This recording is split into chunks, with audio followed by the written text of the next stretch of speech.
Salut ma pote, salut mon pote, c'est parti pour un nouveau numéro de Move Rap Club. Pour m'accompagner, comme d'hab, avec moi alors. Salut à tous. Cool, et Ismaël. Salut Sofran. Isma, tranquille. Tout va bien. Et aujourd'hui, on a la chance de recevoir le charron des charros dans Move Rap Club, Niska. Move Rap Club. Move Rap Club. Pascal Sefranc. Niska, je te check, ça fait longtemps, ça fait plaisir, grave. Ça va bien? Ça va quoi l'équipe? Ça allait bien? Check tout le monde. Ça va, bah oui. Alors depuis le vendredi 5 novembre, t'es de retour avec ta mixtape Le Monde des Méchants. Je te dis franchement, j'avais kiffé les premiers extraits, mais quand t'as envoyé la vidéo de Le Monde des Méchants, j'avoue j'ai été complètement hypé. Franchement le morceau il m'a mis vraiment bien. Dans ce morceau tu présentes les feats, donc comment t'es venue cette idée là déjà? C'est venu avec le travail d'équipe, tu vois. On bossait beaucoup avec, j'en ai parlé beaucoup avec mon DA d'Universal, qui lui m'avait proposé une idée par rapport à une vidéo qu'il avait vue et tout. Et après on a travaillé ça, on a mis en place comment on pouvait intégrer par rapport au featuring qui était dans le projet et tout, rendre le truc un peu stylé et créer sur tout ça, là, une hype, tu vois. Au final, on l'a fait et t'as kiffé. T'as été hypé. J'ai été hypé fort. Du coup, c'est toi qui as donné les rôles un peu, qui a dit tiens, je vois bien Nino en non, ça, en plus, tu sais, les rôles, le pire, c'est que les rôles, en fait, des fois, il y avait des rôles prédéfinis, mais comme sur le tournage, il y en a qui arrivaient après d'autres et tout. Donc voilà, tu vois, on a un peu fait. C'était comme ça. Parce que ça se voit, il y a des images de Nino là, qui était en mode chauffeur poids lourd, il s'est éclaté lui en tout cas. Il a eu le meilleur rôle. Démarre. En tout cas, est-ce que c'est important pour un artiste de ton niveau d'assurer justement son retour comme ça, surtout 2 ans après? C'est important et surtout c'est pas facile. Ça a demandé beaucoup de travail, tu vois. Comme tu as vu, j'ai pris 2 ans. Et c'est important surtout dans la tête des fans, tu vois, pour montrer que tu es toujours actuel et que surtout qu'il y a la suite qui arrive et qu'ils soient prêts pour la suite.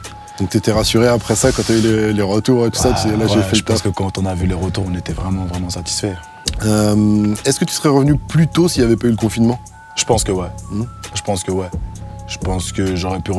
Sans le confinement, je serais peut-être venu 6 mois plus tôt. 8 ou 6 mois plus tôt, ouais. Mais pour ton envie ou... Enfin, pour quelle raison tu serais venu plus tôt, tu penses? Je pense que déjà, il n'y aurait pas eu cette pause, donc le système aurait fait qu'on aurait été obligé de sortir. De sortir. Yes, okay. Et à quel moment, par contre, tu dis, là, c'est le bon moment, quand même? Ou là, c'était dès que tu pouvais, ou tu dis, il y a un moment où tu sens la température, tu dis... Ouais, à partir du moment où je me dis c'est le bon moment, déjà, je te dis, c'est quand on est déconfiné, déjà. Déjà, et en général, s'il n'y a pas eu le confinement, même les albums précédents... Après, je pense que ça se fait beaucoup selon les morceaux que tu as dans le projet, tu vois. Il y a des morceaux phares, tu vois. Il y a des morceaux phares, et là, comme vu que j'étais sur un projet un peu plus sombre, j'attendais vraiment d'avoir un morceau phare dans cette couleur-là qui porte l'album, mais dès que j'ai fait effectivement 44, là, je me suis dit, ouais, ça va, je pense qu'on est vraiment dans le thème et on peut commencer à envisager une sortie. D'accord, c'est par rapport à la tracklist en fait. Ouais, c'est par rapport aux morceaux que j'ai à l'intérieur que je vois à peu près. Ok. Là, t'es sorti le même jour que le Classico organisé. Tu dis, ouais, comme ça, pourquoi? Tu dis c'était une galère ou au contraire, il y a un côté challenge un peu? Après, c'est toujours bien pour la culture, tu vois. C'est toujours bien pour la culture, pour les fans de rap. Moi, je me mets à la place de quand j'étais jeune, tu vois. T'as 2 projets comme ça qui arrivent le vendredi, ça te fait de l'écoute, ça te fait kiffer, c'est bien pour la culture. Après, nous, en business, c'est toujours relou de sortir à côté d'un gros, John, c'est pas... t'as quand même aussi un gros, on peut dire. Ouais, mais même, tu vois, de boxer contre un gros, tu vois, c'est ça, c'est... C'est 1 contre 150 là en plus. En plus, ouais, c'est ce que je me suis dit. Toi, t'as invité 9 rappeurs, lui, on a invité 156. T'as de la marge encore, tu peux inviter. J'avais des... Ouais, mais ouais, c'était ça, tu vois. Ok, cool. Et à quel moment, justement, je disais que t'avais 9 feats, là, à quel moment tu t'es dit, c'est bon, j'ai assez de feats? Il n'y a pas eu vraiment de moment où je me suis dit j'ai assez de feats. Il y a plus des feats que je voulais faire, il fallait que je les ai, tu vois. Après, une fois que je les ai tous eus, voilà, tranquillement, tu vois. Ok. On va continuer de parler de l'album dans un instant avec Ismaël. Mais d'abord, on va retrouver Laure pour son J'ai dit, j'ai pas dit. Le concept, il est simple. Elle va te citer quelques phrases comme ça. Ce sera à toi de te rappeler si tu les as dites ou pas. Vas-y, ok. Move Rap Club. Move Rap Club. Pascal Sefranc. Comme l'a très bien dit Sefranc, je vais te citer des phrases. Si tu les as dites, tu dois dire pourquoi. Et si tu les as pas dites, tu dois dire aussi pourquoi. Ok? Vas-y. La chance aide parfois, le travail aide toujours. Je l'ai pas dit. Non, tu l'as pas dit. Je l'ai pas dit. C'est une citation. Je sais que je l'ai pas dit. On se pose toujours un peu les questions. Non, mais ça va beaucoup avec ma façon de penser. Non, je l'ai pas dit. En fait, c'est un proverbe brahman, donc c'est surtout dans les religions indiennes qu'on utilise le brahman. Mais ça m'a fait penser à toi parce que tu as une relation spéciale au travail, tu es quelqu'un qui bosse beaucoup, tu es vraiment un cravacheur. Donc du coup, c'est le genre de citation qui te parle. Tu dirais que tu as eu un peu de chance, mais beaucoup de boulot dans ta carrière? Ouais. Plus de boulot que de chance, hein. Ouais, je t'ai déjà arrêté. Hein. Après, la chance, on y croit pas, mais ouais, plus de boulot. Après, des fois, j'ai bossé peut-être plus dur, ça m'a ramené plus loin, ou je sais pas, où l'environnement faisait que c'était favorable, mais beaucoup de boulot. Alors, j'ai dit, j'ai pas dit. Maintenant que la mixtape est dehors, je suis déjà sur la suite. Ah bah oui. Ah ouais? Ah non, je l'ai pas dit ça non plus. Non, mais t'aurais pu le dire? J'aurais pu le dire parce que... Ok, c'est ça qu'on veut savoir. Alors, qu'est-ce que tu prépares? Parce que là, en plus, c'est une mixtape. Est-ce que ça veut dire que toi, t'es déjà sur un album derrière? Est-ce que c'est plutôt une tournée que tu prépares? Bah déjà, il y a la tournée, parce qu'il faut rattraper la tournée de Monsieur Sall qu'on n'a pas pu faire avec le Covid. Et tu vas faire 2 en 1? 2 en 1, c'est-à-dire? Tu vas faire tous les morceaux? Bah, je pense que ouais, il va falloir gérer par rapport à l'album d'avant. Les morceaux, c'est ça. Bah ouais. Je pense qu'on va prendre quand même les plus gros morceaux de l'ancien projet et les mettre pour cette tournée-là, c'est obligé. Ok. Et du coup, peut-être un album déjà. T'es déjà en studio? Non. On va souffler là. Attends, on a beaucoup bossé. Moi, je prends les infos là où je peux. Okay. Non, toujours. J'ai pas commencé le studio, mais je vais pas tarder. Ok. Je vais pas tarder, je pense. J'ai dit, j'ai pas dit. L'amour idéal, c'est quand je fais pas de trou dans le bénéfice. Je l'ai pas dit non plus. Non, tu l'as pas dit. Non plus. Mais par contre, ce que tu as dit, c'est il y a des trous dans le bénéfice quand il y a l'amour et dans le Banks. Ouais, c'est pour ça que je me suis dit, ça ressemble beaucoup à ce que j'ai dit. Mais en fait, moi, où je voulais en venir, c'est que pour toi, en fait, l'amour, ça coûte cher. Après, tu sais, on est dans le rap, on reste beaucoup dans les métaphores, dans tout ça. Donc, mais c'est sûr que l'amour, ça a un prix. Pourquoi? Parce que ça a un prix déjà. Je t'ai entendu, toi. Attends. Ça a un prix matériel déjà parce que c'est un entretien. Tu dois entretenir ta femme clairement. Et ça a un prix, ça a un coût psychologique aussi. Ok, un coût, tu vois. Ok, vu comme ça, je peux comprendre. Qui choisissent l'inverse, de se faire entretenir. Ah ouais, après ça c'est. On en connaît, il y en a beaucoup plus que ce qu'on pense. Ah ouais. Bien, c'est chaud. Donc t'aurais pu le dire ou pas? Ouais, j'aurais pu le dire aussi. Ouais. Merci Laure pour ce J'ai dit j'ai pas dit. J'ai vu que tu avais inventé toutes les phases en fait. Bah ouais, aujourd'hui je me suis dit je vais tirer les infos là où je peux. Ok. On va continuer avec Ismaël, mais d'abord j'avais 2-3 questions parce que j'ai regardé tes chiffres et franchement ils font mal à la tête, ils donnent le vertige. C'est plus de 3,5 millions d'auditeurs par mois sur Spotify, c'est presque 2 milliards de vues sur YouTube. Et là c'est pour les certifications. Des fois on reçoit des artistes, je regarde comme ça, je scrolle un peu. Et avec Niska j'ai scrollé, il y avait des pages, il fallait scroller encore. 47 singles d'or, 13 singles de platine, 15 singles de diamant, un album certifié platine, un deuxième certifié diamant et un troisième certifié triple platine. Donc c'est énorme. Chapeau l'artiste. Ah ouais, j'ai mal de tête à compter franchement. Et en tout cas, je comprends mieux la punch dans Le Monde est méchant quand tu dis ça y est, je crois qu'il faut arrêter. J'ai trop de certifs, j'arrive plus à fêter. Ouais. Il faut quoi maintenant aujourd'hui pour fêter du coup? Non, mais après ça, comme je t'ai dit, c'est pour l'entertainment, c'est pour l'ego trip, tu vois. Mais en vrai, t'es toujours content quand t'as une certif, hein, toujours content. Même là, si tu reçois un 48e single d'or, bien sûr, je serais content. C'est toujours, ça valorise le travail, tu vois ce que je veux dire. Et à quel moment c'est la fête alors? Parce que tu vas pas faire une fête par un petit single d'or là maintenant. C'est fête à partir de voilà, un petit platine ou un petit diams. Un jams, un autre jams, ça. Là, je refais une fête. Grosse fête. Un jour, je refais un jams. Ok. Et dans lundi aussi, quand même, tu dis ça fait déjà 5 ans, mais j'ai encore la niaque. Ouais. Parce que je me demandais par rapport à la phase d'avant, comment on fait pour garder la passion? Après, je pense que c'est moi, si je te dirais par rapport à moi, c'est par rapport au travail, hein, tu vois, à force d'être à fond dedans, j'apprends tous les jours, et ça me donne envie de tester de nouveaux trucs, tu vois. C'est comme l'arrivée de la drill, apparemment ça t'a pas mal perturbé aussi l'arrivée de la drill. Ouais, ça m'a perturbé plus ou moins, tu vois, c'est rentré dans un système où, tu vois, il y avait un truc déjà installé depuis 2017, carrément dans le rap, tu vois, c'était très trap, très truc, donc il y a un nouveau truc, automatiquement, ouais, ça choque, ça chamboule tout un peu. Mais au final, on a réussi à travailler dessus et réussi à faire des morceaux comme 44 et c'est très bien. Moi, c'était à l'époque de la trappe déjà. Je me disais, ouais, c'est quoi, c'est un changement. Faut déjà, t'imagines. Et nous, maintenant, c'est à nous de ouais. Je me rappelle même des débats au début quand il y avait des artistes comme toi qui arrivaient, on disait, ouais, Niska, ça marchera jamais. Donc ils disaient, mais Niska, c'est le turfu, tu comprends pas. C'est ça, tu vois. Mais c'est ce qui s'est passé avec la drill, hein. Pareil, il y a plein d'artistes qui sont arrivés, les gens nous disent non, ça va pas durer, mais aujourd'hui on en voit plein, tellement regarde comme des impliqués avec qui j'ai mis dans, tu vois, ça commence à devenir gros. Ok, bon, on va certainement reparler tout de suite avec Ismaël dans l'interview Tracklist. Move Rap Club. Move Rap Club. Pascal Sefranc. Le concept est très simple. Un morceau, une question. Inspiré soit par un lyrics, soit par le titre du morceau, soit par un aspect musical du morceau. Très simple. Okay. Un morceau, une question. Ouais. Vas-y. J'ai pris la tracklist, un morceau, une question. On commence du coup par Le Monde des Méchants. C'est une question un peu générale parce que c'est le titre du projet. T'es revenu après 2 ans et après Monsieur Sall. Est-ce que honnêtement, humainement, t'étais un peu stressé et anxieux des retours du public? Ouais, de ouf. Ouais. Bah clairement, c'est la base de ce travail-là. T'es toujours stressé de ce que les gens vont, comment ils vont percevoir ton travail et tout. Oui, ça clairement. Ouais. Il paraît qu'il y a une première phase dans la création du projet que vous avez un peu mis à la poubelle et vous avez recommencé. Pourquoi? Parce qu'on va dire que c'était la phase où ça devait sortir avant Covid. Ça veut dire qu'il y avait un état d'esprit, il y avait un mood, c'était très avant Covid, tu vois. Et après Covid, c'était plus le même mood, c'était plus le même truc. Quand je réécoutais, ça sonnait déjà trop vieux. Ouais. Donc j'ai dû me réadapter à l'environnement. Putain de Covid, clairement. Oh, merci Covid. Merci Covid. Deuxième morceau des Bons Matins avec Guy Besbar. Il y a 5 ans, 6 ans même, vous avez fait un feat, toi et lui. À l'époque, toi, tu étais la nouvelle sensation dans le rap. Depuis, tu es devenu une tête d'affiche. Lui, en ce moment, d'ailleurs, il a le jus d'un rookie, il a le feu d'un rookie. Comment tu abordes le fait d'être une tête d'affiche, de devoir toujours rapporter de la fraîcheur pour rester pertinent, tout en sachant que ta formule, elle marche, tu vois? C'est là où toute la complexité de ce travail-là, c'est qu'en vrai, tu dois, comment dire, c'est compliqué parce que tu dois toujours plaire, mais tu dois rester authentique, tu dois pas trop changer, mais des fois quand tu restes trop authentique, on te dit faut que tu changes, donc c'est beaucoup d'analyse et de remise en question et à un moment donné, faut trancher, c'est tout. Et tu te fais confiance qu'à toi-même? Je me fais confiance qu'à moi. Et le plus dur, à moi et à mon entourage, parce qu'on travaille quand même en équipe. C'est d'écouter tes sons comme si tu étais un auditeur lambda, que c'était pas tes sons. Ouais, c'est dur, difficile. D'avoir du recul. Ouais, d'avoir du recul. Parce que tu sais jamais vraiment ce que les gens ils aiment de toi. Surtout quand tu as fait des albums commerciaux, ça veut dire des fois tu vas marcher, il y en a ils vont te parler de médicaments, mais des fois tu vas croiser d'autres personnes, ils vont te dire ah ouais moi tu dis Charo, tu vois, ça veut dire que tu sais pas, il faut juger tout ça. Quand tu termines un morceau en studio, c'est quoi ton test pour savoir si tu le valides? T'as un test comme ça? Il y a des morceaux où vraiment tu le ressens, ça veut dire que tu sais que je sais pas, c'est spécial, mais tu sais que celui-là, même comment il est fait, la couleur, le truc, tu sens que tu es rentré dans un autre truc, donc ceux-là en général tu les gardes. Et après, en général, il y a des morceaux que je tourne avec. Ok. En voiture? Ouais, je tourne avec en voiture.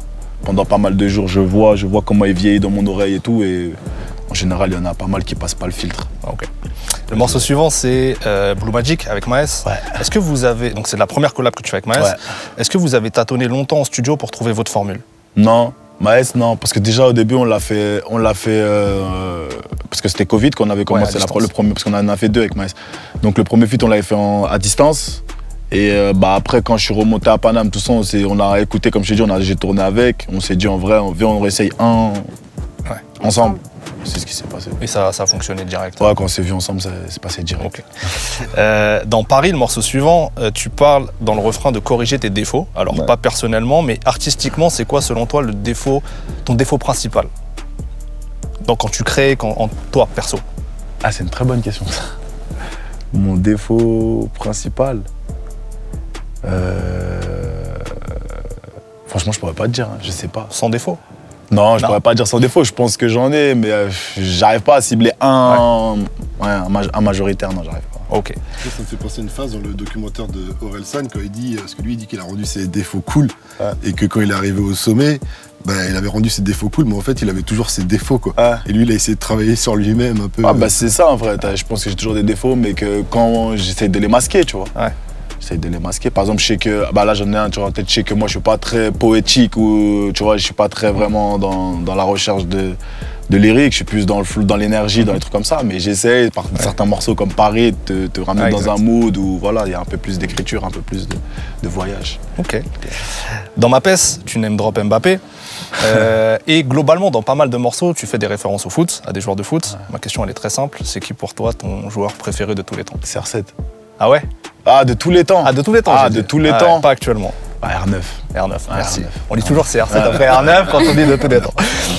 Dans Lundi, tu dis mon gars Marlo m'a appris tous les codes, donc référence à The Wire. Non, même pas. Ah, c'est pas The Wire? Rien à voir. C'est un vrai gars qui s'appelle Marlo? Marlo, c'est mon manager. Ouais. Ah ok, d'accord. Plus de questions. Du coup, ma question c'était est-ce que The Wire c'est la meilleure série de tous les temps? Mais... Elle fait partie, ouais, elle en fait partie. En tout cas, j'ai kiffé de ouf. Bon, ok. Le son d'après c'est Jota avec Hamza. Il paraît que Hamza a quasiment sorti en one shot ce qu'il a fait. Comment ça s'est passé? On a commencé le refrain, j'ai fait une phrase, il m'a suivi, après je fais le deuxième, il m'a suivi. Et après on a laissé tourner l'instru genre 10 minutes comme ça. 10 minutes, il m'a dit attends, je vais tester un truc et tout. Il est rentré en cabine, il t'a fait one shot. Ça c'est le talent belge.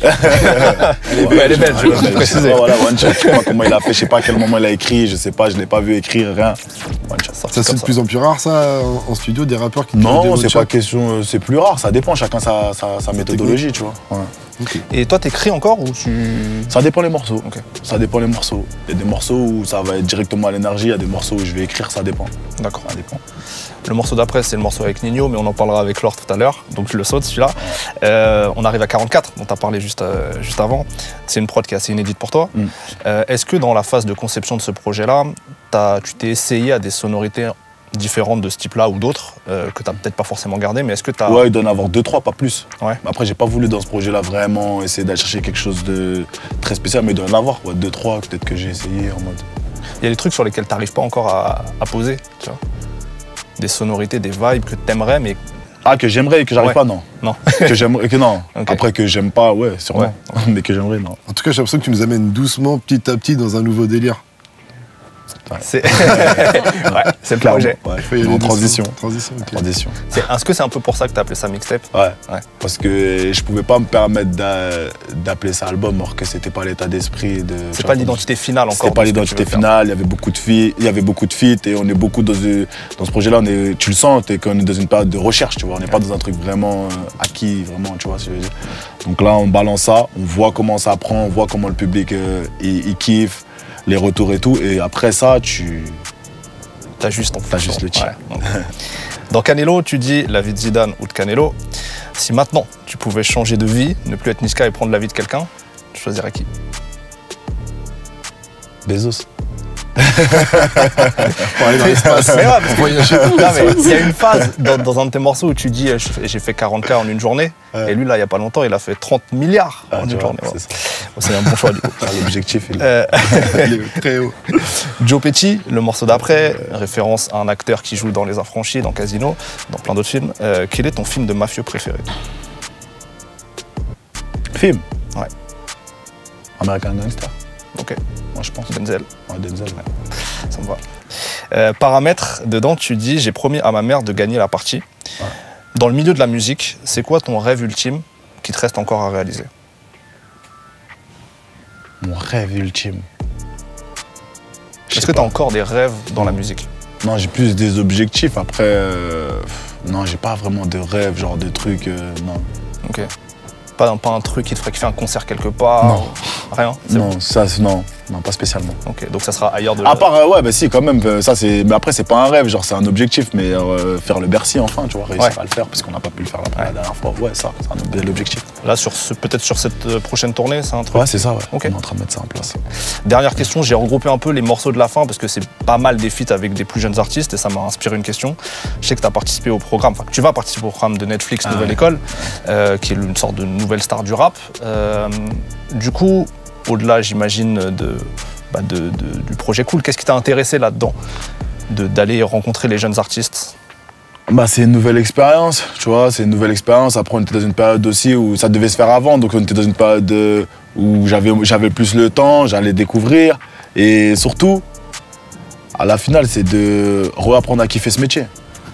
Reapprendre à kiffer ce métier à travers des gens qui viennent de débuter, revenir à des débuts, revoir les erreurs du début, recomprendre comment on en est arrivé là. Et c'est ce qui s'est passé durant le tournage de l'émission, tu vois. Ouais. Beaucoup. En fait, ce break là du Covid, toi, tu t'es un peu réinventé. Enfin, ouais, c'est ça. C'est la pause qui te permet de... Ouais, c'est ça, exactement, t'as tout compris. Ok. J'ai terminé.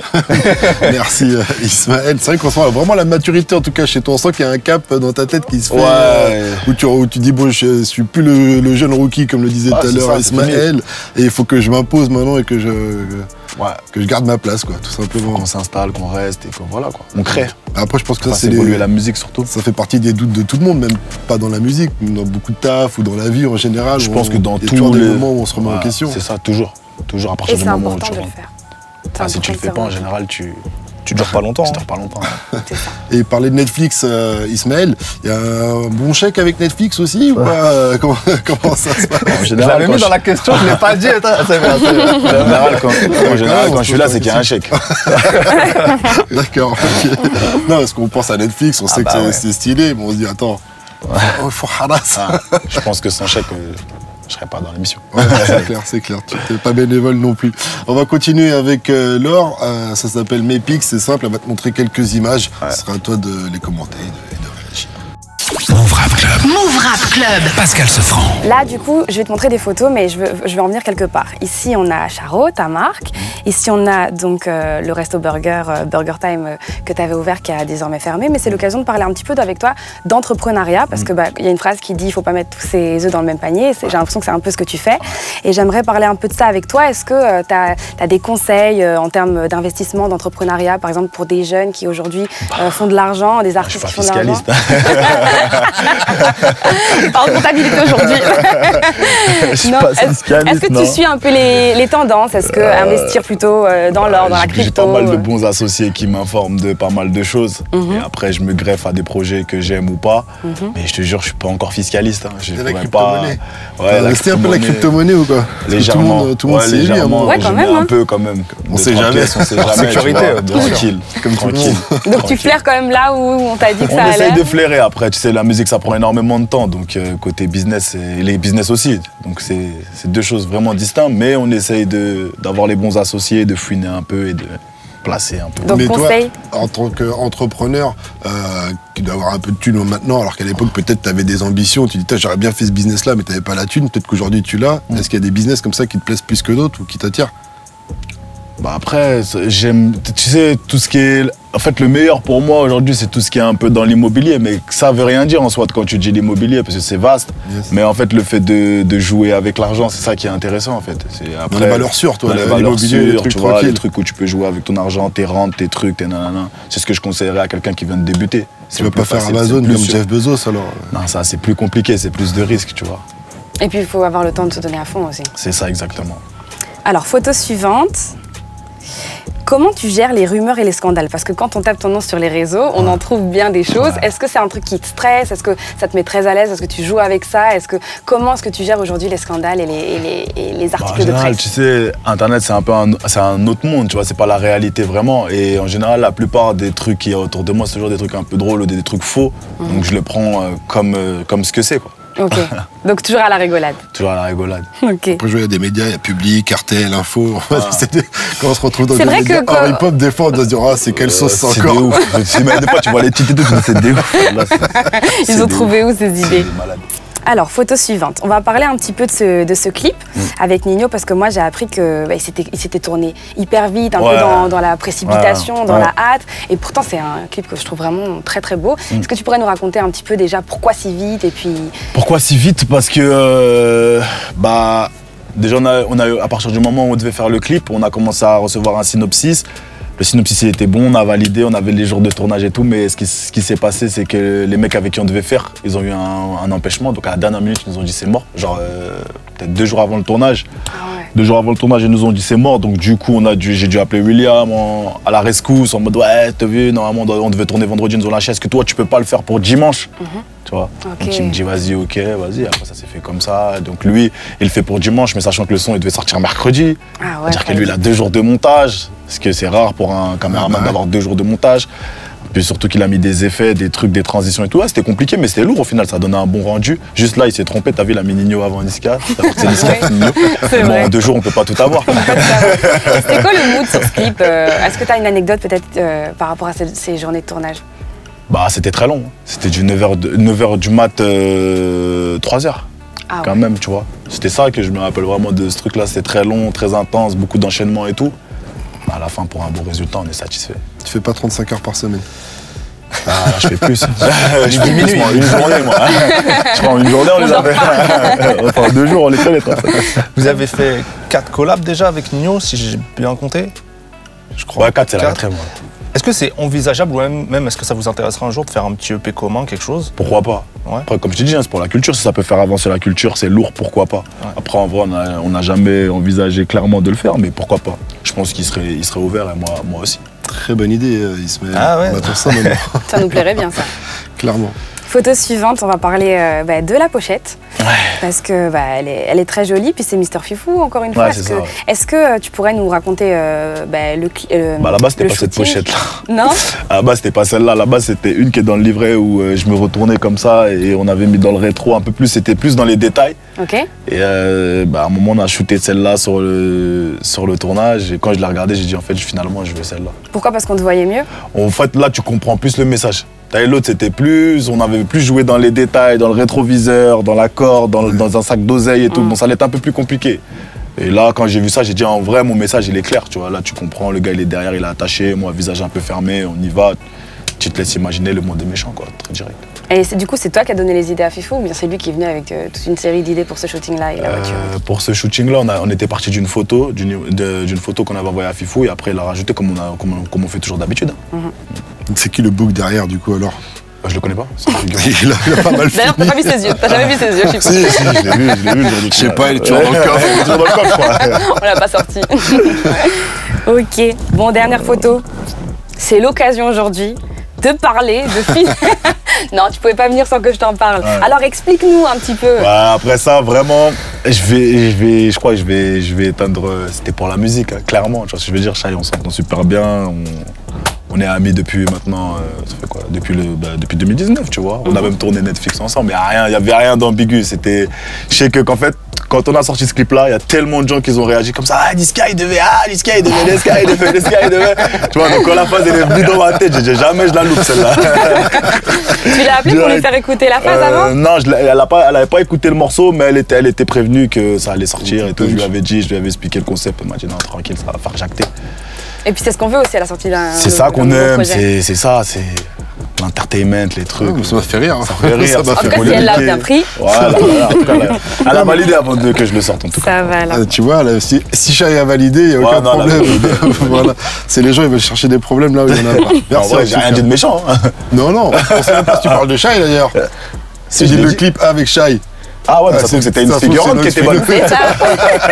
Le monde est méchant, mais pas toi, apparemment. On ne sait pas, hein, on peut être ambigu comme ça. Merci à toi en tout cas, Niska. Ça touche à la fin de l'émission là. C'est quoi la suite pour toi du coup? Prochain clip, on est sur quoi? Là, on est sur le prochain clip avec Impliqué. 44. Non, 140G. 140G d'abord. Okay. Ouais, avec Impliqué. Et là, on va partir, on va commencer à annoncer la tournée, tout ça, aller défendre le projet tranquillement. Et comme je t'ai dit, d'ici quelques mois, rentrer en studio pour l'album, l'ultime. Et le Bercy peut-être alors? Ouais, le Bercy, ouais, on va l'annoncer là. Ça va se faire, c'est bon, c'est annoncé pour normalement septembre 2022. D'accord, ouais, ça va être quand énorme. Quand tu dis l'album l'ultime, c'est pourquoi? Parce que c'est parce que je pense qu'après cette mixtape là, l'album va être attendu de ouf. Tu vois vraiment, c'est là en gros début t'as plus le droit à l'erreur là, tu vas pas te cacher derrière une mixtape, le public va dire ah gros là. Ouais, c'est ton heure. Là, c'est ton heure. C'est pour ça que je te dis l'ultime. Merci à toi Niska, c'était un plaisir comme d'hab. Ouais. Merci. Yes. Merci. Move Radio, Hip Hop Nation.